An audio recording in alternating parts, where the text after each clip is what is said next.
You are listening to the Choose Your Struggle podcast, a member of the Shameless Podcast Network. This week on the Choose Your Struggle podcast, it's author and counselor Zach Rhoads. But first, Kid Mental, let's go. Things ain't always gonna go our way, but you can always win when you choose your struggle. And some battles will be yesterday, but today is for a new beginning. Choose your struggle, and don't worry about what they say, but you can always win when you choose your struggle. And you can bounce back just as Jay. Come on and listen to Choose Your Struggle. Whoa, choose your struggles. Choose your struggle. Whoa, choose your struggle. Hello and welcome to the Choose Your Struggle podcast. Great to be back with you all. I hope you enjoyed the last week's worth of shows. Monday's replay of Heather Wild-Smith was as I've told you all it was going to be. So I hope you got a kick out of that. Last Friday with Haley was one of those that I got some really amazing feedback from. Thank you to everybody who reached out afterwards to say that, you know, she really impressed you. And a couple people said that, you know, they understood dealing with anorexia in a different way. And those are the responses I look for every week. So thank you to those people. And thank you to Haley for being so incredible. Before we get into this week's show, a couple of things here. Number one, it's the last week of the birthday fundraiser. As you're hearing this on Friday, Saturday, whenever, the fundraiser ends on Sunday with a live stream or live Twitch. I don't know what you kids are saying these days with the Twitch. But thank you to Spark Tabor of the Cookies for Breakfast podcast for hosting an event on Twitch on Sunday the 18th. To help us get over the goal. There's been some cool updates on that I'm going to hold back now, and I'll talk about that after this is all done. So, definitely a huge thank you to everyone who has donated. Thank you to everyone for the birthday wishes. You know, this is, it's nice. Like I appreciate it. I'm not the kind of person who counted how many. I don't know. I don't know. I don't even know. But.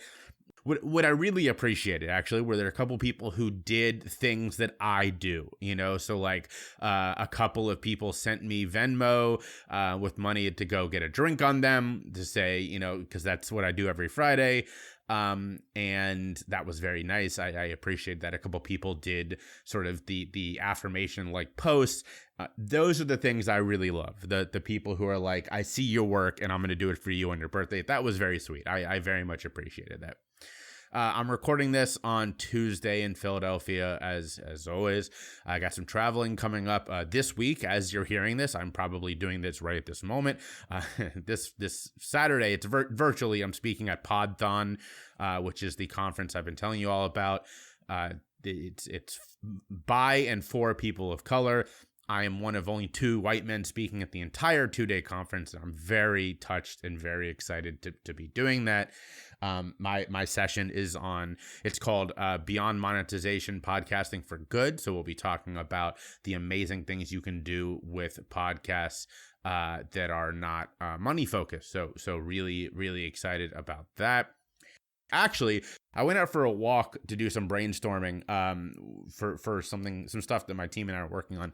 And I get back and there's a cop car about halfway down our block. My wife and I, our rented house is just past about halfway down this block. And the cop is a couple houses up.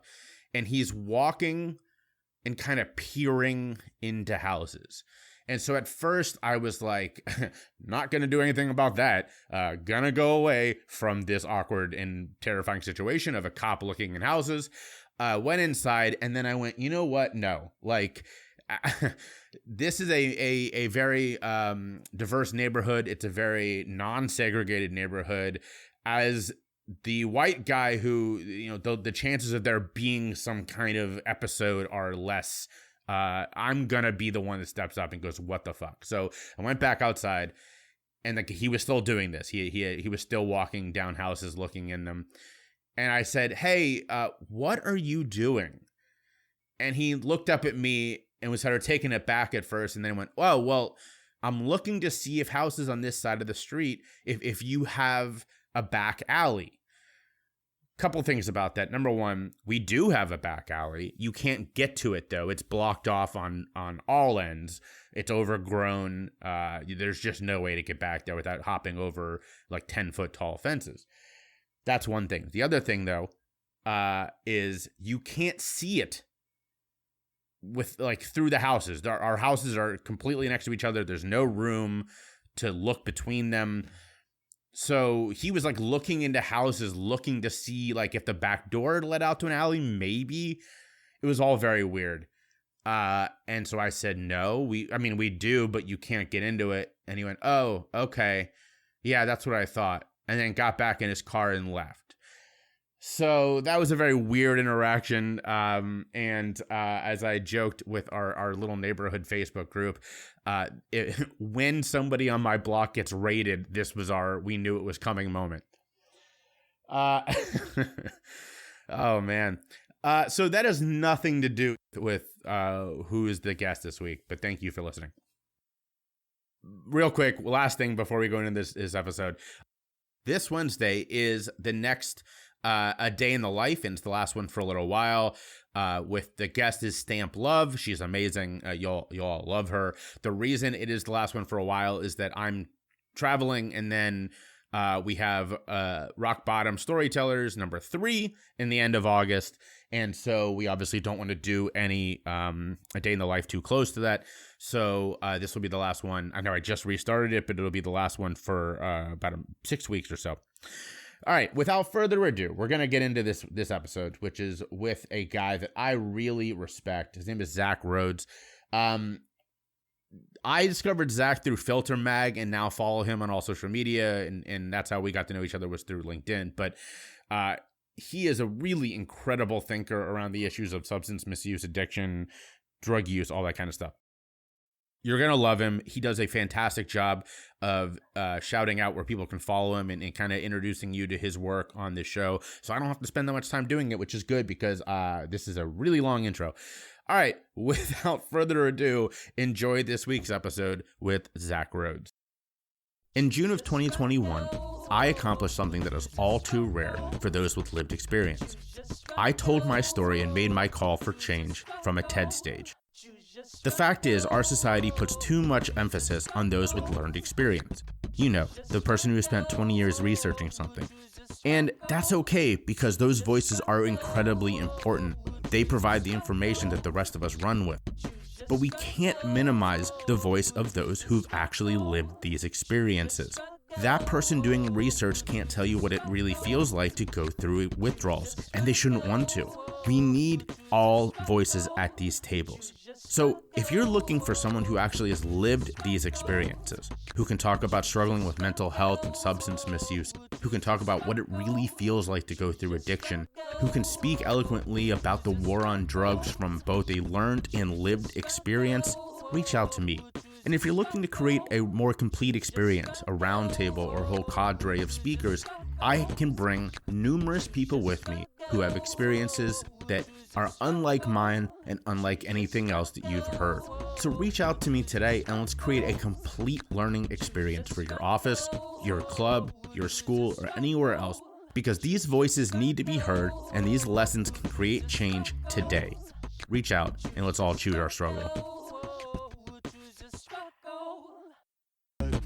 Thanks for sharing the podcast with your friends. If you're listening on Apple, please rate and review or check out the review link in the show notes. And don't forget to subscribe wherever you get your podcasts. All right. Well, I'm Zach Rhoads. I work at the Life Process Program, which is, let's call it a personal coaching program, but in the addiction realm. It was created by Dr. Stanton Peele. He created it at Harvard at first.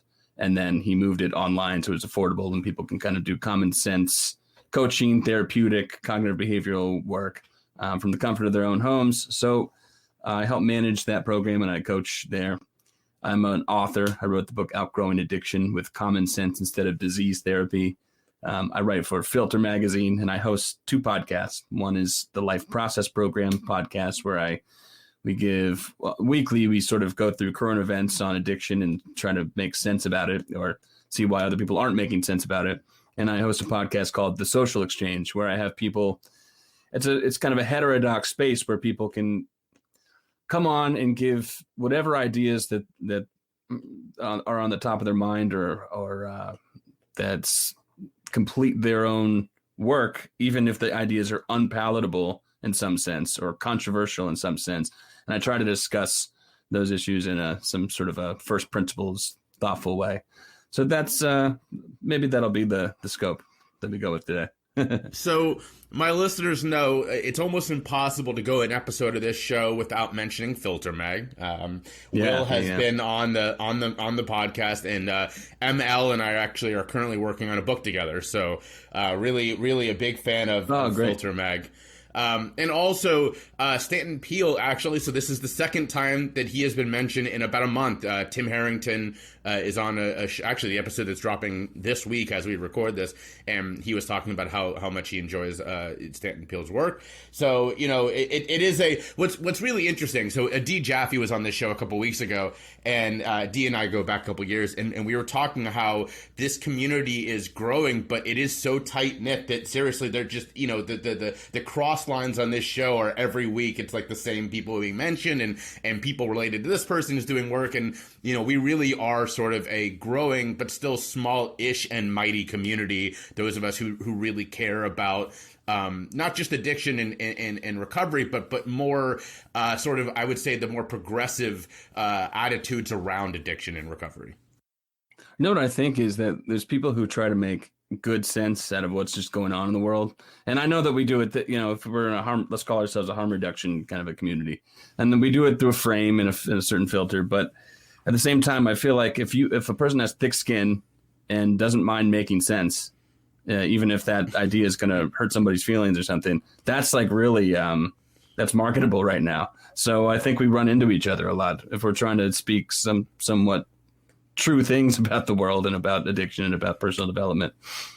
So that's such a great point. And well, obviously, when we get to your story in a second, but I think that the most important thing that you just said, which is something that comes up in this show a lot, is that it's people who are willing to push fact-based and truth, right? It's not that there's not room for other ideas. It's that for the longest time, facts have not been the common denominator of the conversation around drug use, around substance misuse and recovery. And so you're right. I mean, those of us who are kind of willing to question and promote things that are scientifically proven, are that actually come from a truthful place, there is a lot of room for that because there wasn't a lot of those voices for a long time. Yeah, I mean, and it's like we're wrapped up in the stories that we tell ourselves. So, to your point, and I guess we can leave this alone.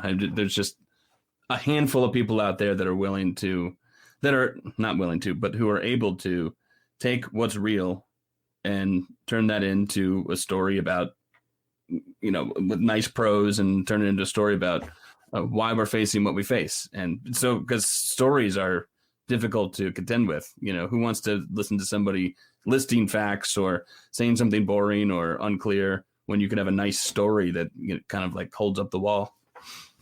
And as I say on this all the time, you cannot hate up close. When you hear someone's personal story, it really is easier to then understand where they're coming from and take what they're saying. And I think that is a great transition into, nobody does this work. You don't just fall into this kind of work. So what is it that got Zach Rhoads to where he is today? I don't even know really where I am today, but I can tell you a little bit about my past. I mean, I come from a middle class family. We moved a lot. So we went from Maryland up to Vancouver, BC. Now I live in Vermont. And I've always been sort of a big idea person, and always been able to teach myself concepts, but not in the way that it's generally been structured in schools. So I struggled in school and kind of floundered, struggled to kind of find an identity. And it was kind of labeled all these things or told I was all these things, learning disabled or, whatever. I developed an addiction over time. It was an easy way to, doing drugs and getting in with a crowd that could accept me easily was just a easy way to wrap an identity around myself that made sense, that I could actually control. And then while most of my cohort was maturing into adults and doing normal things like having jobs, starting families, I found myself lingering on on my drug use and using that, trying to lean on drugs, my relationship with them, to solve more problems than they possibly could. So in short, I would say I had a pretty serious heroin addiction for a long time. Even as I was trying to make something of myself, I'm a musician, so I did that. I toured a lot, and I worked with kids for a while in schools. And that, I think, working in schools is something that kind of pulled me out of my own head, because I worked with kids who had the same difficulties that I did. And it's sort of like I spoke the language. And I was able to translate that language of distress that kids were going through, kids who had extremely challenging behavior and, teachers struggle with it, to the teachers, so that I could actually make some sort of a collaboration and communication. And eventually that became purpose. That, my family, my community involvement, became sort of purposeful for me. And I quit drugs on my own. I didn't even really quit drugs. I just stopped being addicted to drugs on my own over time. And as time went on and I became sort of more self-confident, I thought, well, I'll write a book about my experience, because no one just quits drugs on their own. And as I was researching for this book, I realized most people quit addictions on their own. It's actually, that's the rule, not the exception, that most people grow out of their addictions, mature out of their addictions over time. And I thought, well, why? And the reasons are just so common sense that it's like not even worth writing a book about, except that it just flies in the face of all the other books out there about addiction that say, there's a demon molecule that's addicting us. And you may be the kind of person who doesn't get trapped by it, but you may be the kind of person who just can never escape it. And once you get into that mode, you're diseased. So I couldn't help but to start, researching, really thinking deeply in that space. One of the ways I did that was to start a podcast and talk to people who knew more than I did. Stanton Peele was one of them. And we jibed so much that he actually asked, do you want to write a book with me? And so I junked my previous research and book, and we just collaborated, and we wrote a book together, Outgrowing Addiction. And it's become a passion for me since then. What I realized, and I'll bring it to a close here, but what I realized is that it was very likely, if you look at my past, I would bet on me to overcome an addiction. And the reasons were because I had some financial stability. Even when I couldn't create my own, I had resources. I had a loving family. I had a good community, a strong community. I had, despite my opposing my own core values sometimes, I had a sense of values that I was able to recognize. I have some intelligence. And so I was really lucky in that respect. And when I started to think about, all right, well, most people outgrow their addictions, but for those who don't seem to, why is that? I mean, they lack those resources and they lack that ability to generate positive experiences in their lives. So I got really committed to trying to figure out how to make sense of how to really help people who are struggling the most.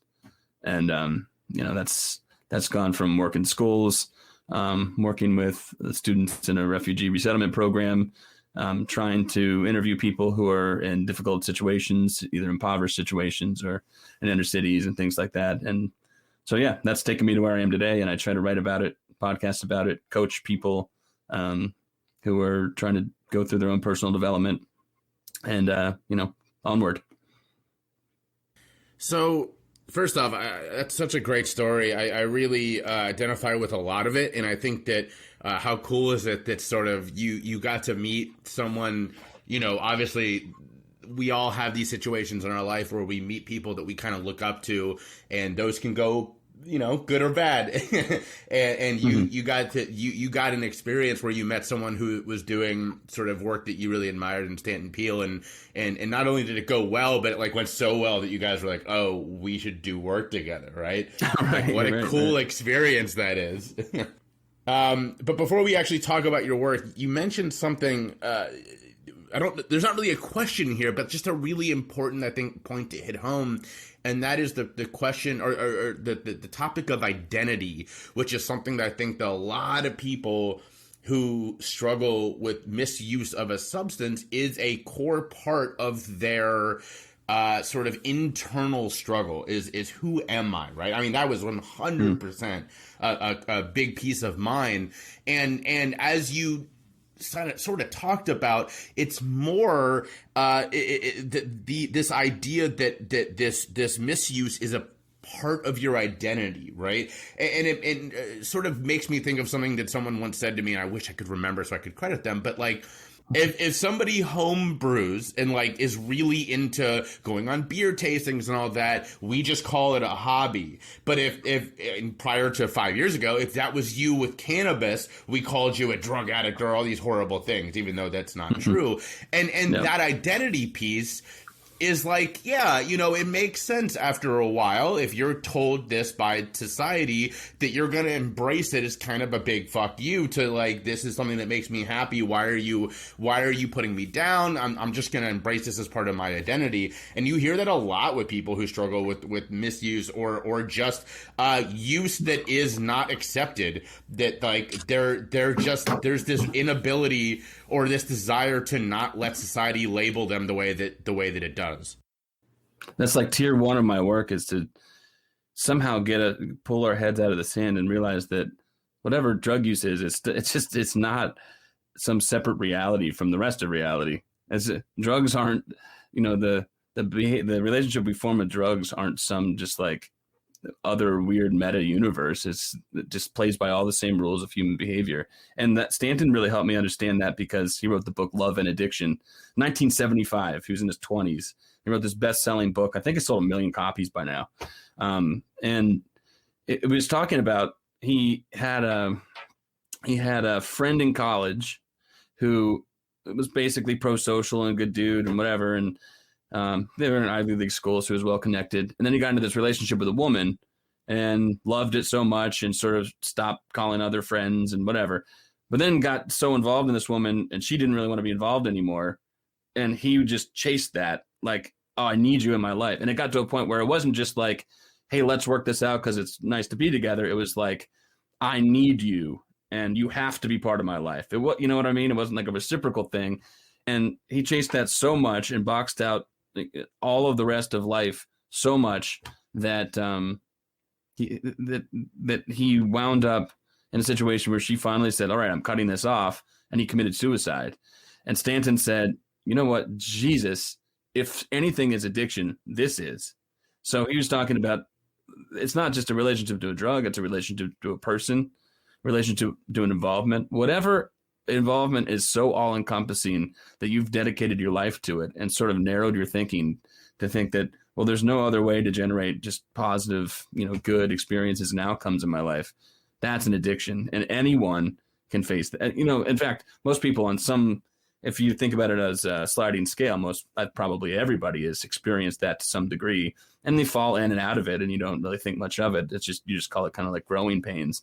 But some people get so involved in things that it's destructive to them, and that's what, like, the drug, you know, faux whatever quasi drug policy people, the disease model people hone in on. It's like, well, that happens with drugs, and our point here is, and I think yours too, is like, well, yeah, that happens with everything.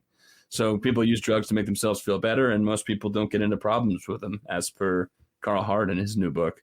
And, you know, for the people who do get into problems with them, it's not different than other kinds of life problems that you might call addictions. Yeah. But we treat it so differently. And that story Right. is so obviously so sad, but so important.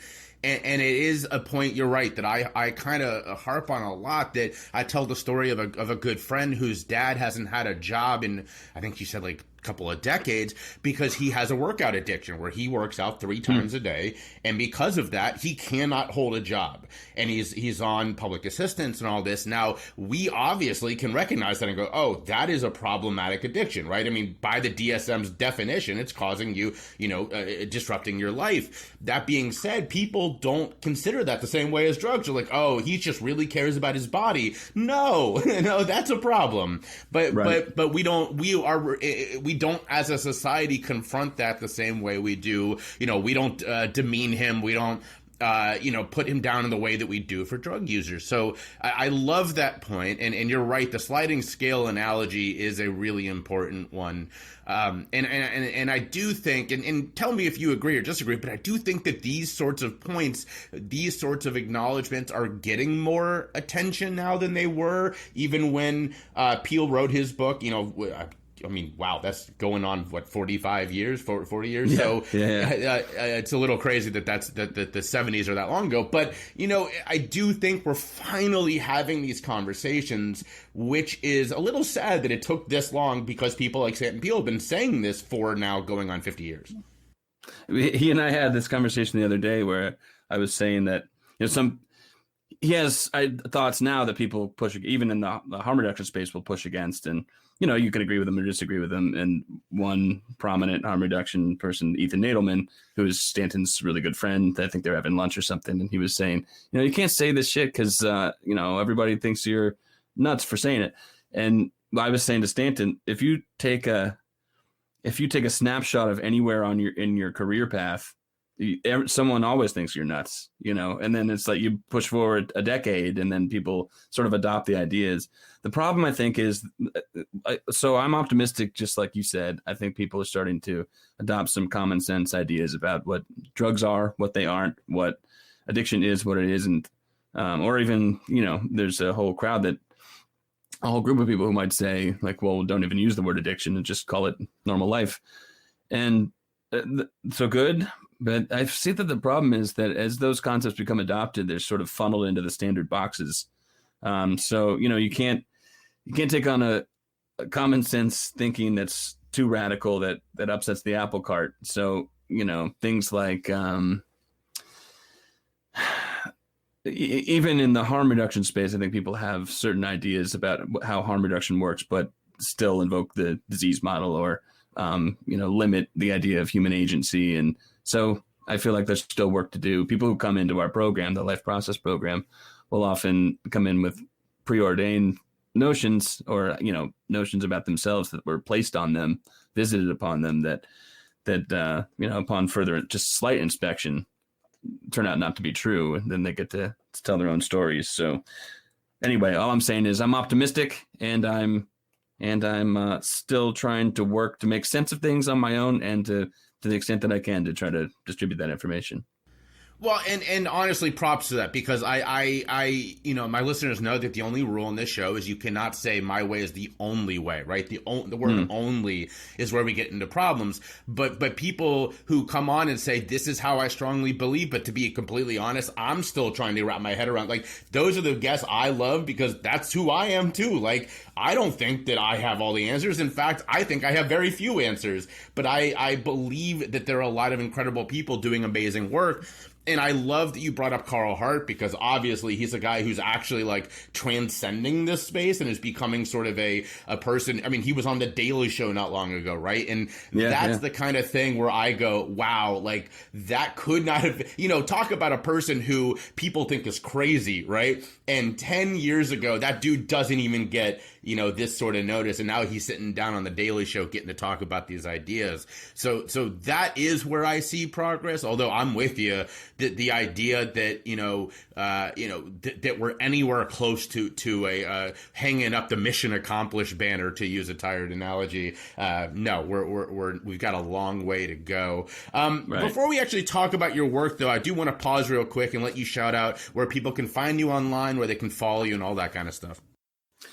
You could find pretty much everything at the Life Process Program website, which is lifeprocessprogram.com. I also host a podcast called The Social Exchange, and you can find that on Apple Podcasts or, wherever you get podcasts.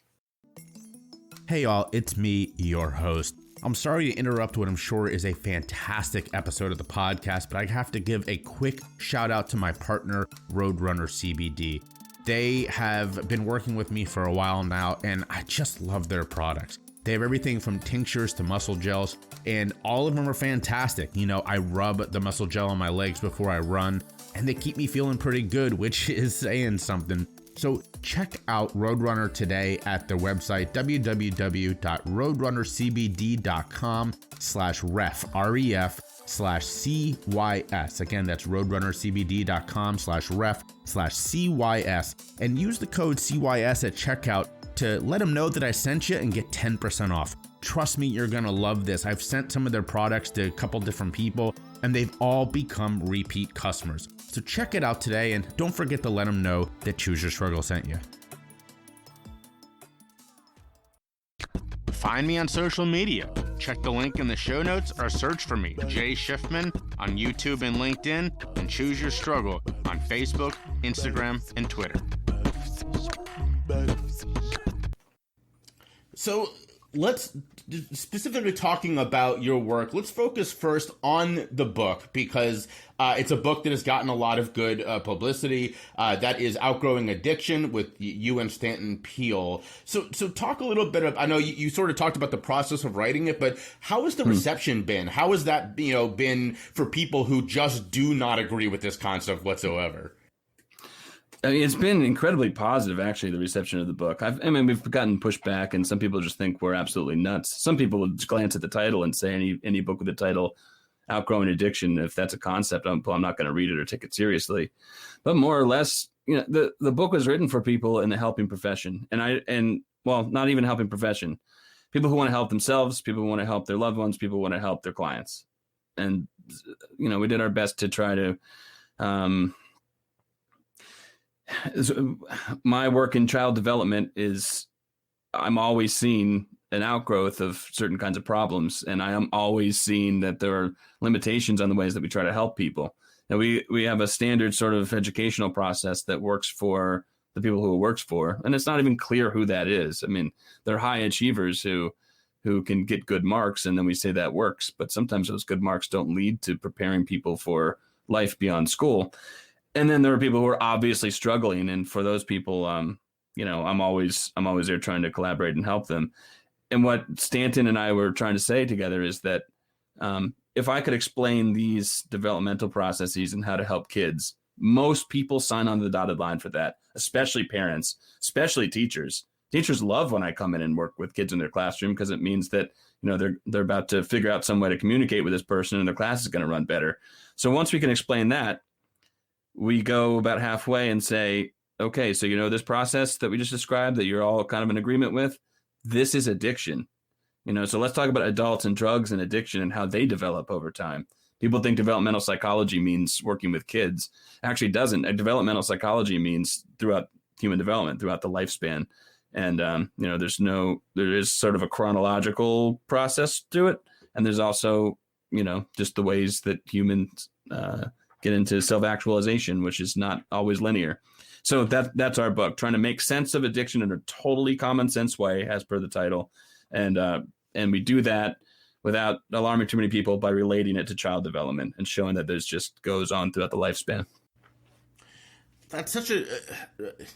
I like that you keep using the word common sense. That's I can't think of a better way to describe it. With your work, how important is it, do you think? How much more relatable does it make you that you have lived experience as well as your educational experience? I don't know, because I sort of debunk the lived experience thing in my own writing. So I think it matters. It certainly matters, because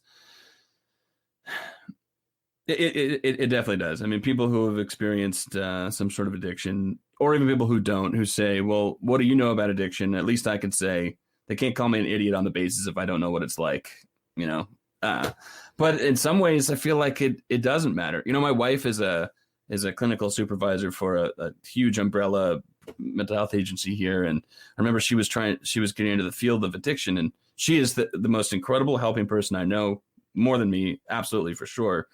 And she was worried, well, I've never had a drug addiction, so maybe I won't be able to relate to these people. And the thing is, there's such as at the same time as people are so complex and so unique and so different in all their different ways, there's some just human elements that you can find common ground with in human beings. And the idea of struggling through some process and trying to branch out and expand life and move in a positive direction is so universal that I don't think I would like to get to the place where the fact that I use drugs is like the least interesting thing about my work in that space. So it's an interesting question. And I do think I've being able to use I was addicted once card in some ways, and that gets me out of an argument in a shorthand, but I'd like to expand on that.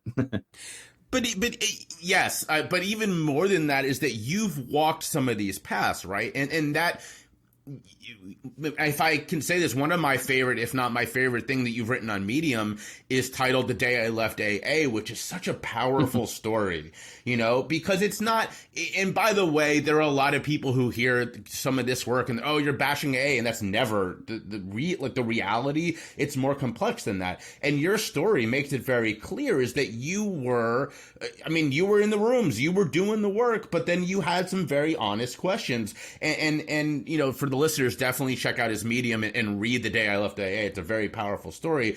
But that's the lived experience, I think, that's so important, is that you can say, like, this isn't a sort of thing that I'm observing from the outside. I mean, you were sitting in the folding chairs. You were right there, doing the steps. Okay. So I think you're right about first of all, thank you for giving me props on that. It is true that if you have a personal story to tell, you're at least an N of one. You can at least say, well, it's possible that a person could go through this kind of experience and come away with the ideas I have, because I'm one of the people. So now that we know that it is possible, let's think about how, the different ways people could think about situations. And you're right. I'm not here to bash AA.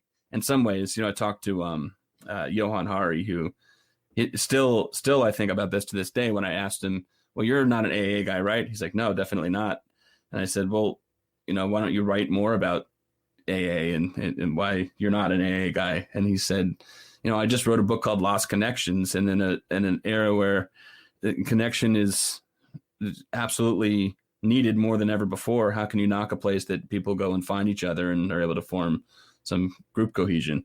So, when someone says, I went to AA and it worked for me and it worked for these reasons, that's true for them. I mean, what can you say? Well, you can't say, no, it didn't. Or, but if someone came to me and said, I have a problem, should I go to AA? I might ask them what exactly they want to get out of it, and if there are other ways of, getting those benefits. That's such an important point. First off, obviously, again, another book that almost doesn't make it a week without being mentioned here is Chasing the Scream by Johan Hari. Chasing the Scream, yeah, great book. So important. And I actually saw him speak not long ago, and you're right. He's sort of, to use a baseball term, he pulls off a little bit from the curveball. He doesn't really lean into that heavily. And what was so interesting was that this was actually through that I saw him speak. A old friend works at a treatment center that is AA based, and he was speaking to them. And that situation was so interesting to me, because if you read Chasing the Scream, it's almost impossible to not come away with that going, oh, so AA, like, the success rates aren't that, you know what I mean? Like, so it was such a weird pairing, but he really does not go hard into that.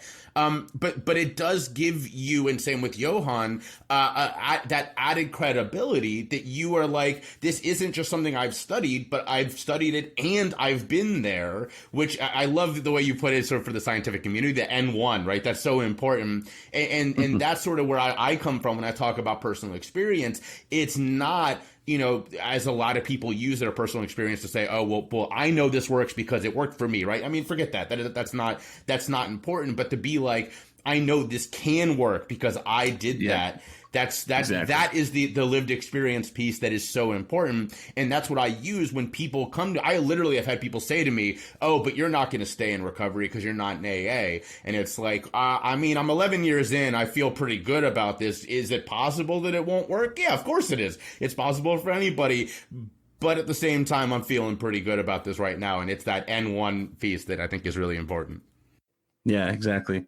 So, there's one other thing I'll mention. I'll let you lead me away from this soon, but I find myself in a constant dialectic in my mind between, there is a kind of truth that no one's talking about because we're sort of all absorbed by the stories that we tell ourselves, and I want to get ahead of that. I'm a progressive, like politically, I think more or less, but I feel like I want to be progressive in my ideas, and by that I mean that even when my ideas don't settle well with people. If I know them to be true, or if I have sufficient evidence that I think people should be listening to it, or at least I should be starting this conversation, even if it goes against a current, I want to say it.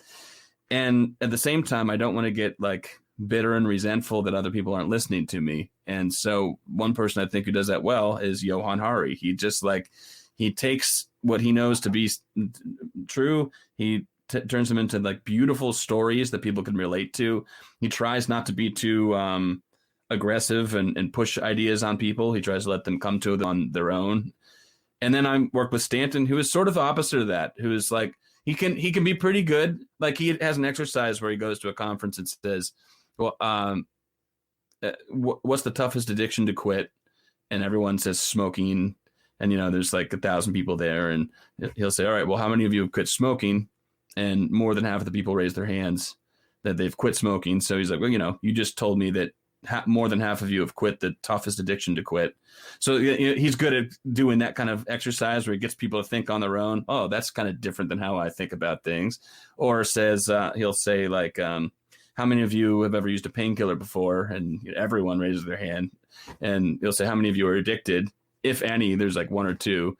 So he says, you know, we're talking about an opioid crisis, but all of you say that you've used a painkiller, and one or two of you say that you've become addicted to one. And so, you know, he's good at getting people to think that way.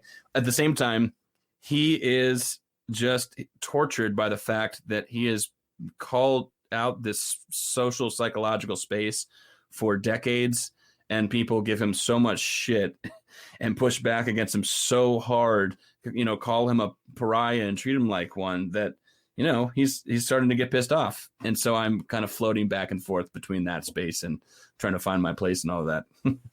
You know, that's got to be hard for a guy like Stan Peele, who's been on the forefront of this for, I mean, literally decades and longer than I've been alive. And you know, that is sort of a piece of being a progressive about anything, is that at some point you kind of come to the terms with the fact that it's quite possible that we will never hit a good point while I'm alive, right? I mean, that's part of pushing this that's part of being progressive, is that there really is no success. It's there's always more to push for.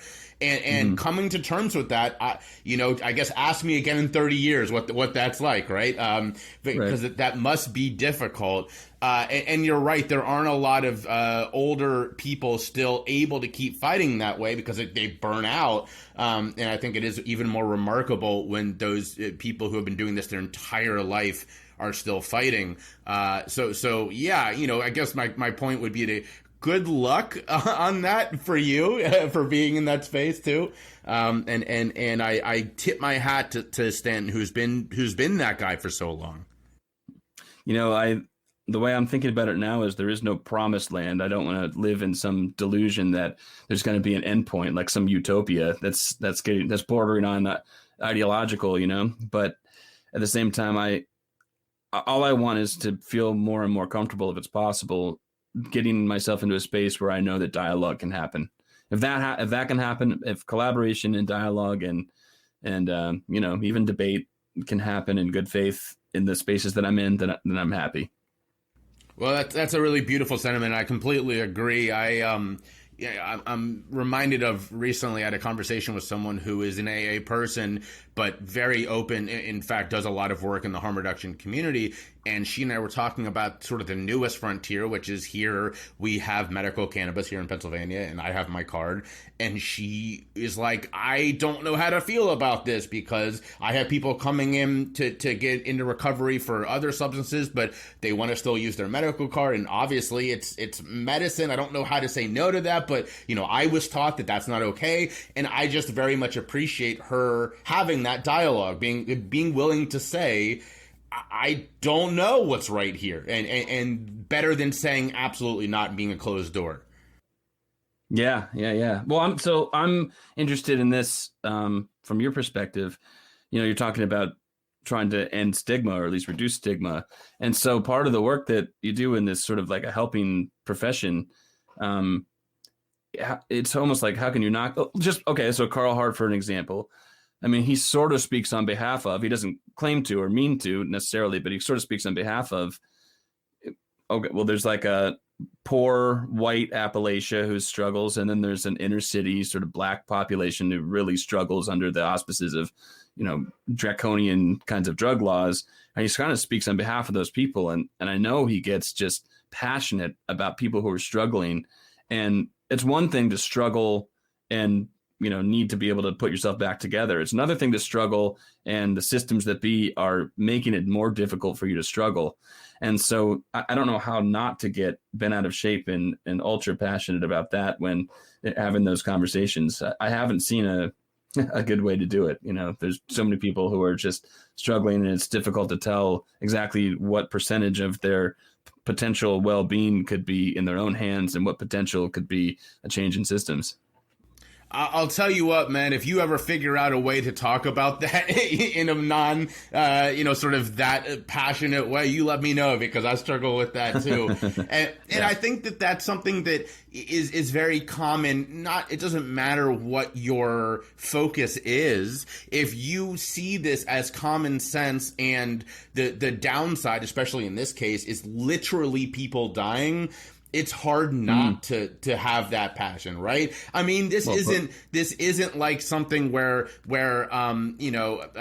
if the some things don't change, well, it's just inconvenient, and okay, we need to keep working on this. Like, literally, we're losing over 100,000 people a year.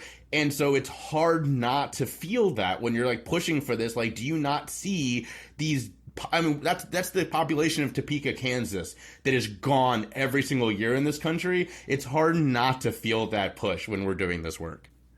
Yeah, people have been, because of the stories we tell, people have been put into archetypal categories, and drugs have been put in an archetypal category as the villain, and so it's like you're trying to tell people that, look, if you look at the big picture, well, I said you, but I mean the collective you. I am trying to tell people that if you look at the big picture, if you had a more laissez-faire idea about drug use and allow people to procure drugs of their choice and use them, and at the same time, that's not going to fix everything. But if you did that and you started working on some of those obvious social and psychological issues that are out there, well, that would save lives immediately. Just by virtue of it, safe, clean supply would save lives. People think, well, how can that be when drugs are the bad guy? You're telling me people are dying of drug deaths. You want people to be able to use drugs, more readily? No way. And it's almost an impossible conversation to have. And yet I'm trying to have it every single day. Yeah. I gave a TED talk 3 weeks ago.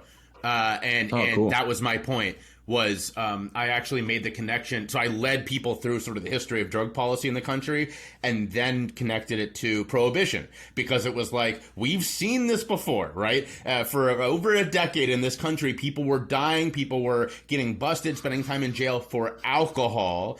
And now, of course, we're like, oh, that was dumb. We're doing it every single day with drugs, and we're labeling drugs the bad guy. So, that was the analogy I was making. But you're right. It to those of us who do this, you kind of hit a point where it becomes common sense, and it's hard to be like, why don't you understand this? Why don't you see how common sense this is? But this is something you and I could talk about for a while, but I do want to give one more shot for people to know if they're interested in working with you. If they're like, wow, okay, this is super cool. How can somebody work with you, or what are you looking for in clients?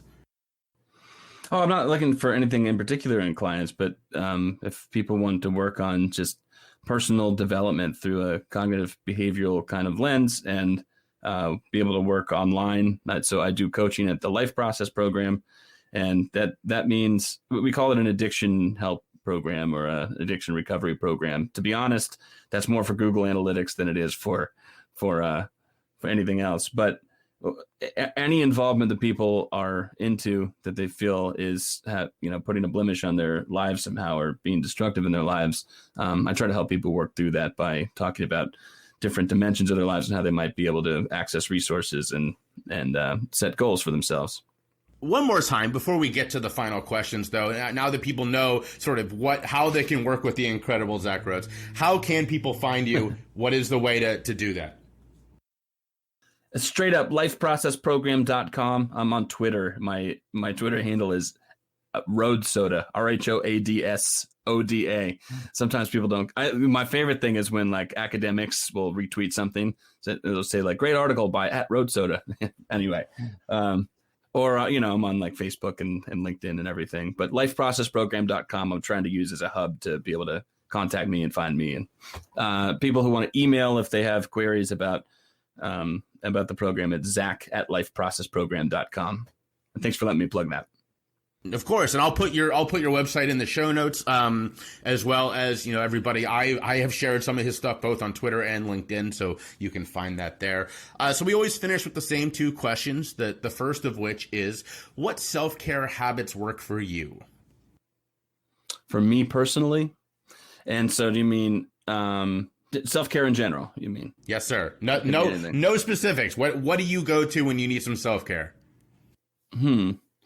Well, and broadly speaking, I like to follow. I'm not a Freudian guy, actually. I don't like Freud. Almost hate him with a passion. But he did have a pretty good idea about what the meaning of life is, and he said to work and to love. So taking care of myself, generally speaking, I try to make sure that I'm keeping my eye on, keeping my focus on things that are really purposeful for me and really meaningful work, and to make sure that I'm keeping with family obligations and loving my family and keeping friends close. In a pinch, I'm a musician, so I love just playing music, writing music.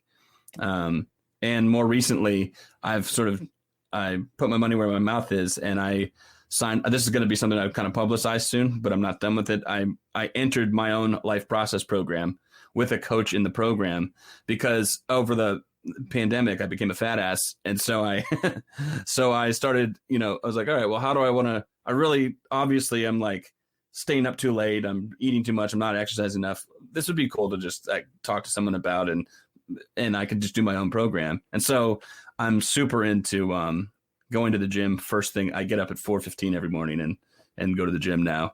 So that's a huge it sounds like masochistic to some people, but I'm actually kind of a lark anyway. So going to the gym first thing is how I take care of myself. That's incredible. That's very early in the morning. Also, I want to underscore that when he said that he subscribes to the Freud thinking, it was to live and to work, not doing enough cocaine to put down a horse. That is not right. That is not good for self-care. No, exactly. And I hate the idea of repressed memories too. Well, what's your problem? Well, no, you think you know what your problem is, but let's dig out some kind of a memory for you. No, it probably comes down to wanting to sleep with one of your parents, and that's the that's the Freud thinking. I'm with you. And I was I have a degree in psychology, and in college, of course, he is taught still. I mean, not like this is the end all be all the way it was probably 30, 40 years ago, but he's still taught a lot, and it's like, boy, we're gonna get to a point where we realize just how problematic this guy was, but we're not quite there yet. Yeah.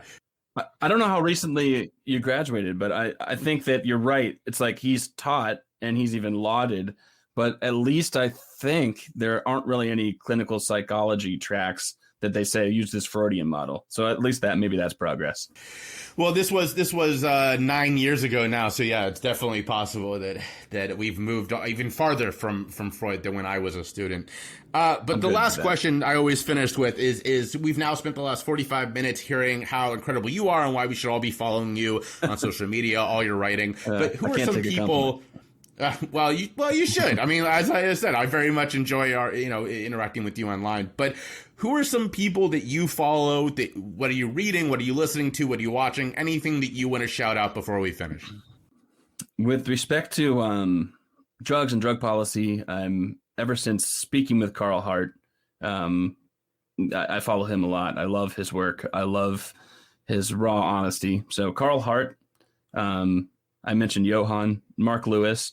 I met a new friend from South Africa named Sean Shelley, who maybe a lot of people know, but I've only recently met him. Sean Shelley is a drug policy guy who lives in South Africa who is completely underrated. I mean, he should be, I guess he's not, he hasn't written any bestsellers or anything, but people should know who he is. So those are people I'm probably missing a ton right now, but I follow those people in the drug space.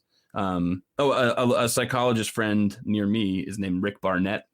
And he and I disagree. He's like an AA guy and I'm not, but we share so many ideas. And he's, like I said, he's able to have a dialogue with me so clearly and so respectfully that I can't help but follow him. So I host sorry, answers are too long, but I host a podcast called the Social Exchange. And my idea there is to sort of generalize that principle of being able to have conversations about anything as long as they're had in good faith. And one of the people who's going to be coming on my podcast pretty soon is John McWhorter. And he's a linguist professor at Columbia. And he talks a lot about race. And I don't think I agree with him on everything. But I would never want to debate him. So I'll give it a try when he comes on the show. So I've been actually following. He makes a lot of good sense about language. And so I follow him about just how to have a reasonable dialectic and conversation and all that stuff. Well, I'm very jealous. You got to interview two of the guys that are on my dream list, which is Carl Hart and Johan Hari. Definitely respect the hell out of both of them for their work. For sure. And I really, Zach, I got to say thank you so much for taking the time. This was a really incredible conversation, and I'm sure the listeners are going to love it. Thank you, man. Thank you so much. The Choose Your Struggle podcast has been so lucky to have numerous truly change-making authors on this show. From Adi Jaffe to Emily Dufton, we have been blessed by hearing them speak, and now it's time to grab their works. Now, you could go to Amazon if you wanted to shop online, but let's be honest, that's not the right choice. So I'm going to invite you to head over to my partner, Bookshop.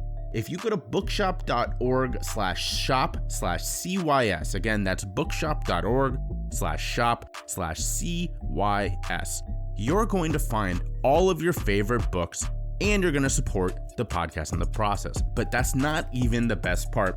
Bookshop has an incredible program that allows you to select your favorite mom and pop or neighborhood bookstore, and they will give them some of the proceeds from your order.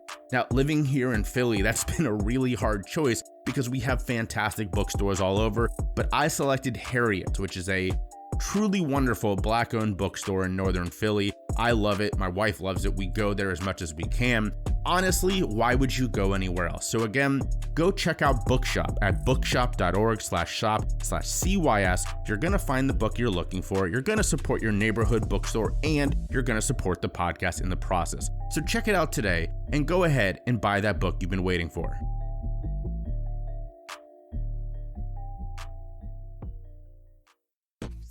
Subscribe to my Patreon for behind-the-scenes looks at the podcast, sneak peeks, and bonus data. You'll also get a discount on Choose Your Struggle merch. Find it at patreon.com/chooseyourstruggle. All right, we've come to the end of another episode of the Choose Your Struggle podcast. Thank you so much for tuning in this week. I hope you enjoyed this chat with Zach. So he tells the story on here about how he reached out to one of his heroes and that it actually went well. And we hear so often the stories about how those interactions can go incredibly poor. And not only was Stanton Peele like welcoming, he was like, hey, we should work together. Like, that's amazing, right? I feel that way so often on this show. I so rarely have interactions with people that I reach out to that is just a flat out bad interaction. The worst that ever happens is someone says, thank you so much. I'm just too busy right now. And that's great. I'm very okay with that, because if I'm reaching out to them, it means I admire them, and them being busy with things that is going like in their work is wonderful. That is a huge positive. Not a positive for the show. Obviously, we miss having them as guests, but that's okay. So I very much appreciate that. And Zach obviously was such a great example of this. It was so open and giving of his expertise and his time. So huge thank you to Zach. Your card this week, we're going to use the Mindful Reminders pack. This is one of the newer ones. As a reminder, this is the 52 Powerful Practices for Teens and Adults by Chris Willard and Mitch Ablett. Here are the cards. All right. This one's called Mind Gym. Next time you work out, try it just you and your body. No screens or headphones. Watch your mind and listen to your body. Oof. I don't know, Chris and Mitch, that sounds really hard. I need a beat to work out. Currently, as some of you know, I've been training for a half marathon. Unfortunately, I revved up a little too quick and pulled a calf muscle. Actually, that wasn't the biggest deal. I mean, like it wasn't great. But then I did something stupid and tried to rush it because of the tight time frame I had to get from, sort of 10, not even 10K, but 5-mile pace to 13-mile pace. Didn't leave myself nearly enough time. That's my own fault.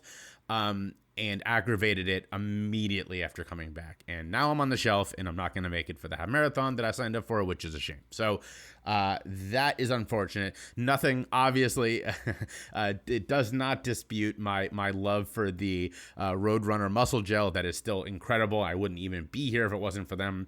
But, I just went from not running the way that I should to pushing it too quickly. And so that is on me. But anyway, I could not imagine running without a beat. I need it to keep me going. But if you think you can try that card, go for it.